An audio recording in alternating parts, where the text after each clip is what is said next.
விரோதமாய் சத்துருக்கள் எழும்பியிருக்கிறார்கள், விரோதமாய் சத்துருக்கள் தொடர்கிறார்கள், எல்லா பக்கம் நெருக்கம் என்று சோர்ந்து விடாதீர்கள். கர்த்தரை சார்ந்து கொள்ளுங்கள். ஜெயத்தை கர்த்தர் நமக்கு கொடுத்து சத்துருவுக்கு தோல்வியை கட்டளையிடுவார். நாம் அமைதியாக ஆண்டவர் சமூகத்திலே காத்திருந்த அவருடைய பிள்ளைகளா இருந்தால் போதும், காரியங்கள் எல்லாவற்றையும் வாய்க்க செய்வார். விரோதமாய் உருவாக்கப்படுகிற ஆயுதங்களை வாய்க்காமல் போக செய்வார்.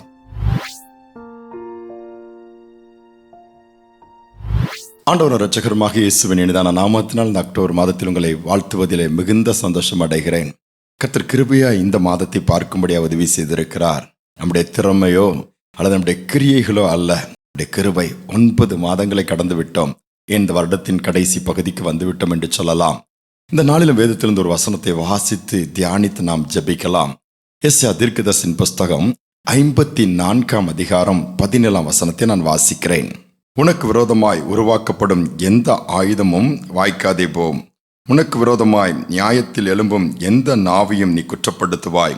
இது கர்த்தருடைய ஊழியக்காரின் சுதந்திரமும் என்னால் உண்டான அவர்களுடைய நீதியுமாய் இருக்கிறது என்று கர்த்தர் சொல்லுகிறார்.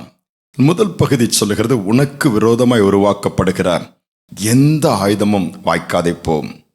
உனக்கு விரோதமாய் ஆயுதங்கள் உருவாக்கப்படாது என்று ஆண்டவர் சொல்லவில்லை, உருவாக்கப்படும், ஆனால் வாய்க்காது. எவ்வளவு அருமையான தேவன்! அன்னைக்கு எல்லா விதத்திலும் சத்துருக்கள் போராட்டம் என்று சொல்லுகிற கூட்டம் ஏராளம். எங்கு பார்த்தாலும் அன்னைக்கு வேதனையான அனுபவங்கள், யுத்தங்களை பாருங்கள். நாளுக்கு நாள் பெரிதாகி கொண்டே போகிறது, முடிவு இல்லை.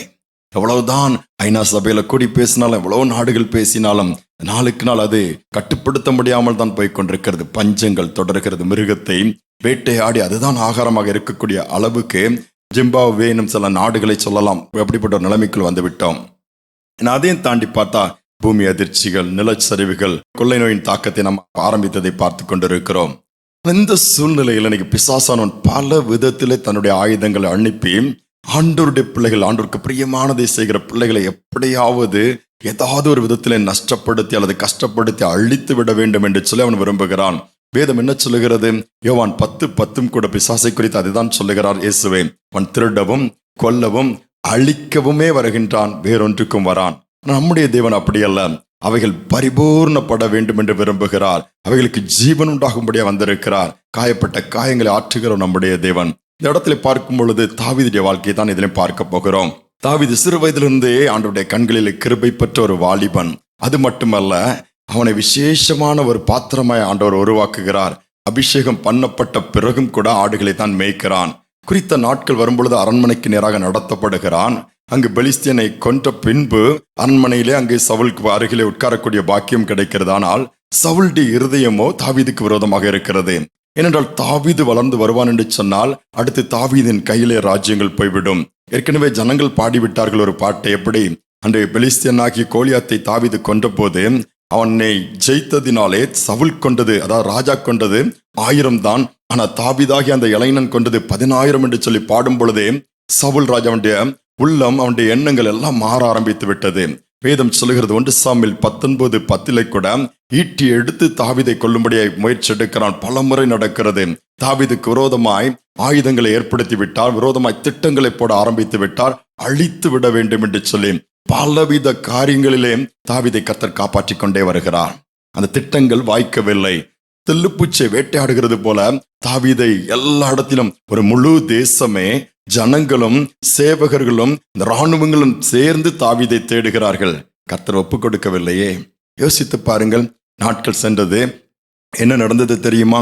அதே 1 சாமுவேல் புஸ்தகம் 31 அதிகாரம் 4 வசனத்தை வாசிப்போம் என்று சொன்னால், எந்த பட்டயம் தாவீதை வேட்டையாடும்படியாய் சவுல் கையில் வைத்திருந்தாரோ அந்த பட்டயம் சவுலையே வேட்டையாடிடுச்சு. பெலிஸ்தர்கள் நெருக்கினார்கள், தப்ப முடியவில்லை. பட்டயத்தை நட்டு அதில் விழுந்து சவுளுடைய மரணம் அங்குதான் ஏற்படுகிறது.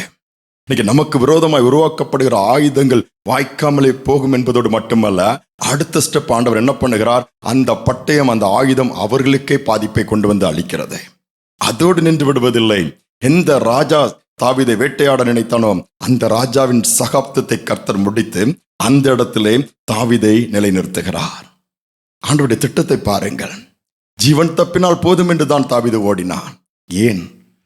உன்னை தேடினவருடைய ஜீவன் போகும், அல்ல உன்னைக்கு விரோதமாக எழும்பினவர்களுடைய ஜீவன் தான் முடிவுக்கு வருமே ஒழிய, அவருடைய வாழ்க்கை ஓட்டம் தான் முடியுமே ஒழிய நீ நிலைத்து நிற்பாய். உன்னை கொண்டு நான் செய்கிற காரியங்கள் பெரிதா இருக்கும். அதுவரை எப்படிப்பட்ட ஆயுதங்கள் விரோதமாக வந்தாலும், எப்படிப்பட்ட மனிதர்கள் எழும்பினாலும் உன்னை ஒன்றும் செய்யாது. ஆண்டவர் அழகாக சொல்லுகிறார். அதுதான் நடந்தது. இதே காரியத்தை இந்த மாதத்தில் கர்த்தர் செய்ய விரும்புகிறார். இந்த வாழ்க்கையின் ஒவ்வொரு பகுதியிலும் செய்ய விரும்புகிறார். விரோதமாய் சத்துருக்கள் எழும்பியிருக்கிறார்கள், விரோதமாய் சத்துருக்கள் தொடர்கிறார்கள், எல்லா பக்கம் நெருக்கம் என்று சோர்ந்து விடாதீர்கள். கர்த்தரை சார்ந்து கொள்ளுங்கள். ஜெயத்தை கர்த்தர் நமக்கு கொடுத்து சத்துருவுக்கு தோல்வியை கட்டளையிடுவார். ஒரு அருமையான சகோதரிய வாழ்க்கையின் சாட்சியை நான் கேட்டேன். பல விதத்தில் வியாபாரத்தின் காரியங்கள் எல்லாவற்றிலும் சத்துருக்கள், எல்லாவற்றையும் ஆண்டவருடைய சமூகத்திலே போய் சொல்லுவார். ஒரு உயிர்க்கே திரட்டு இருந்தது. ஒரு கூட்டம் சத்துருக்கள் எழும்பி, இந்த நாளிலே இந்த இடத்திலே உன்னை கொன்று போட்டு விடுவோம் என்று சொல்லி அனுப்பிவிட்டார்கள். டெட்லைன் ஃபிக்ஸ் பண்ணியாச்சு. அப்போ எப்படி இருக்கும்? இன்னைக்கு அவன் தலையெடுக்க போறேன்னு சொன்னாங்கன்னா அந்த டேட் வந்துச்சு. ஆனால் அந்த சகோதரர் அதை மறந்து போயிட்டாரு. அவர் டே டு டே ஒர்க்கு அவர் பாட்டுக்கு செய்துட்டு இருக்கிறாரு, போயிட்டு இருக்கிறாரு. அந்த நாள் இந்த நாள் தானே சொன்னாங்கன்னு சொல்லி கூட அவர் அலர்ட்டாகவும் இல்லை. அவர் என்ன பண்ணார்? எப்பொழுதும் போகிற வழியில் அன்னைக்கு பிரயாணம் பண்ணும்படியாய் தன்னுடைய வாகனத்தை எடுக்க போகிறார். இரவு நேரத்தில் என்ன ஆச்சுது? வாகனம் அங்கு பஞ்சராக இருக்குது. அவர் பார்க்குறாரு, என்னடா பஞ்சர் போடலாம், பக்கத்தில் பஞ்சர் போட்டு அந்த வாகனத்தை இயக்க வழி இல்லை. சரின்ட்டு போட்டுட்டு வேற ரூட்டில் அவர் வீட்டுக்கு போயிருந்தாரு. வீட்டுக்கு போய் எல்லாத்தையும் மறந்துட்டார். நடு ராத்திரியில் ஊர் அந்த பகுதியெல்லாம் ஒரே பரபரப்பு. என்ன தெரியுமா? இவரை கொல்லும்படியாய் ஏற்கனவே சொல்லியிருந்தார்கள் அல்லவா, அங்கே ஆட்களை செட் பண்ணி ஆயுதங்களோடு காத்து கொண்டிருந்திருக்கிறார்கள். இவர் தான் நினைச்சுட்டு மற்ற வண்டிகளை தாக்கி இருக்கிறார்கள். நடந்தது என்ன? ஒரு கூட்ட ஜனங்கள் எழும்பி அந்த சத்துருவை பிடித்து அந்த கூட்டத்தினரை அடித்து உதைத்து கை காலை ஒடிச்சு ஒன்றும் இல்லாமல் பண்ணிட்டாங்க. ஏன்னா இவங்க வச்ச டார்கெட் ஒருத்தருக்கு. ஆனால் வரப்போறவங்கெல்லாம் சந்தேகத்தில் அடிபட்டு இருக்கிறாங்க. அந்த கூட்டத்துக்கு விரோதமாக ஜனங்களை சத்துருக்களை கர்த்தர் எழுப்பினார். அவர்கள் பட்டயங்கள் அவர்களே தாக்குவதற்கு எதுவாய் மாறிவிட்டது. இதுதான் காட்ஸ் டூயிங். நாம் அமைதியாக ஆண்டவர் சமூகத்திலே காத்திருந்த அவருடைய பிள்ளைகளாக இருந்தால் போதும், காரியங்கள் எல்லாவற்றையும் வாய்க்க செய்வார். விரோதமாய் உருவாக்கப்படுகிற ஆயுதங்களை வாய்க்காமல் போக செய்வார். அதோடு மட்டுமல்ல, தொழில் ரீதியாக அடுத்த எல்கைக்குள் கர்த்தர் அந்த மனிதனை கொண்டு போனார், ஆசீர்வதித்து நடத்த ஆரம்பித்தார். இன்றும் நடத்தி கொண்டிருக்கிறார்.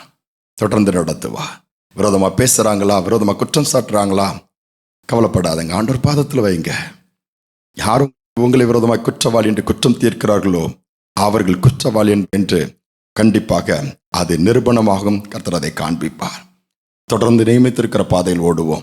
ஆண்டவரை உறுதியாய் பற்றிக் கொள்வோம். பலவீனங்களை மாற்றி பலன் கொடுத்து நடத்துவார். ஜெபிப்போம். அன்பின் தகப்பனே, புதிய மாதத்தை கொடுத்ததற்காய் ஸ்தோத்திரம். இப்படி கருத்துலங்களை தாழ்த்தி ஒப்புக் கொடுக்கிறோம். எவ்வளோ போராட்டங்கள், கஷ்டங்கள், நஷ்டங்கள் மத்தியில் தான் கடந்து வருகிறோம். தாவீதுக்கு விரோதமாய் கோலியாத் நின்றான், கோலியாத்தை வீழ்த்த முடிந்தது. தாவீதுக்கு விரோதமாய் சொந்த தேசத்தின் ராஜாவாகிய சவுல் அவருடைய முழு இராணுவம் நின்றது. ஆனாலும் தாவீதை நீர் பாதுகாத்த தேவன். ஒவ்வொரு பிள்ளைகளுக்கு வேண்டிய பாதுகாப்பை கொடுங்க. தாவீதுக்கு நிச்சயமான கிருபைகளை கொடுங்கப்பா. விரோதமாய் எங்கெங்க ஆயுதங்கள் உருவாக்கப்பட்டிருக்கிறதோ, விரோதமாய் சத்துருவானவன் எழும்பியிருக்கிறானோ, விரோதமாய் செய்யப்பட்ட காரியங்கள் இருந்தாலும் எவைகளா இருந்தாலும் இயேசுவின் நாமத்திலும் அவைகளை அழித்து போடுவீராக. பிசாசின் கிரியைகளை அழிக்கும்படியாகத்தானே நீர் தேவகுமாரன் வெளிப்பட்டீர். அதை நீ நினைத்தருளும்படியாக நாங்கள் ஜெபிக்கிறோம். இந்த மாதம் ஒவ்வொரு நாளும் ஒவ்வொருவரையும் உடைய வலதுகரம் பிடித்து நடத்தட்டும், உடைய வலதுகரம் பராக்கிரமம் செய்யட்டும். நீர் எழுந்தருளும்படியாக நாங்கள் ஜெபிக்கிறோம் அப்பா. நீர் எழுந்தருளும் பொழுது சத்துருக்கள் சிதறடிக்கப்படுவார் என்று வேதம் சொல்லுகிறது.